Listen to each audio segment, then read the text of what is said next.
ತಂದೂರಿ ಚಾಯ್ ಕುರಿತು ಈ ವಿಡಿಯೋಗೆ ಸ್ವಾಗತ. ಮಣ್ಣಿನ ಪರಿಮಳದಿಂದ ಕೂಡಿರುವ ಈ ಅನನ್ಯ ಪಾನೀಯದ ಸಂಪೂರ್ಣ ಮಾಹಿತಿಯನ್ನು ಇಲ್ಲಿ ತಿಳಿಸಲಾಗಿದೆ. ತಂದೂರಿ ಚಾಯ್ ಮೊದಲು ಮಹಾರಾಷ್ಟ್ರದ ಪುಣೆಯಲ್ಲಿ ಜನಪ್ರಿಯವಾಯಿತು. ಇಂದು ಇದು ಭಾರತದಾದ್ಯಂತ ಜನಪ್ರಿಯ ಬೀದಿ ಬದಿಯ ಆಹಾರವಾಗಿದೆ.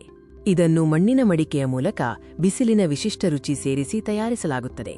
ಇದು ಸಾಮಾನ್ಯ ಚಹಾಗಿಂತ ವಿಭಿನ್ನವಾಗಿದೆ. ತಂದೂರಿ ಚಾಯ್ಗಾಗಿ ನಿಮಗೆ ಹಾಲು ಮತ್ತು ನೀರು ಸಮ ಪ್ರಮಾಣದಲ್ಲಿ ಉತ್ತಮ ದರ್ಜೆಯ ಕಪ್ಪು ಚಹಾ ಪುಡಿ, ಶುಂಠಿ, ಏಲಕ್ಕಿ ಮತ್ತು ಸಕ್ಕರೆಯಂತಹ ಮಸಾಲೆಗಳು ಹಾಗೂ ಕಾಯಿಸಲು ಸಣ್ಣ ಮಣ್ಣಿನ ಕುಲ್ಹಡ್ಗಳು ಬೇಕಾಗುತ್ತವೆ. ಮೊದಲಿಗೆ ಖಾಲಿ ಮಣ್ಣಿನ ಮಡಿಕೆಯನ್ನು ಗ್ಯಾಸ್ ಅಥವಾ ಇದ್ದಿಲು ಒಲೆಯ ಮೇಲೆ ಇರಿಸಿ. ಇದು ಕೆಂಪು ಬಣ್ಣಕ್ಕೆ ತಿರುಗುವವರೆಗೆ 10 ರಿಂದ 15 ನಿಮಿಷಗಳ ಕಾಲ ಬಿಸಿ ಮಾಡಿ. ಮಡಿಕೆಯನ್ನು ಇಕ್ಕಳದಿಂದ ಹಿಡಿದು ಎಲ್ಲಾ ಬದಿಗಳಿಂದ ಸುಡಬೇಕು. ಸಾಂಪ್ರದಾಯಿಕ ವಿಧಾನದಂತೆ ನೀರಿನಲ್ಲಿ ಮಸಾಲೆಗಳನ್ನು ಹಾಕಿ ಚೆನ್ನಾಗಿ ಕುದಿಸಿ. ನಂತರ ಹಾಲು ಮತ್ತು ಚಹಾ ಪುಡಿ ಸೇರಿಸಿ. ಚಹಾವು 80% ತಯಾರಾದಾಗ ಅದನ್ನು ಸೋಸಿಕೊಂಡು ಪಕ್ಕಕ್ಕೆ ಇರಿಸಿ. ಮುಂದಿನ ಹಂತದಲ್ಲಿ ಸಿದ್ಧಪಡಿಸಿದ ಬಿಸಿ ಮಡಿಕೆಗೆ ಚಹಾವನ್ನು ಸುರಿಯಿರಿ. ಚಹಾ ನೊರೆಯಾಗಿ ಉಕ್ಕುತ್ತದೆ. ಇದನ್ನು ಸಣ್ಣ ಮಣ್ಣಿನ ಕುಲ್ಹಡ್ಗಳಲ್ಲಿ ಬಡಿಸಿ.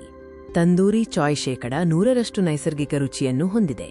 ಇದು ಯಾವುದೇ ಕೃತಕ ಬಣ್ಣ ಅಥವಾ ವಾಸನೆ ಸೇರಿಸದೆ ಮಣ್ಣಿನ ಮಡಿಕೆಯಿಂದ ಬರುವ ಘಮವೇ ಇದರ ಅತಿ ದೊಡ್ಡ ಆಕರ್ಷಣೆ.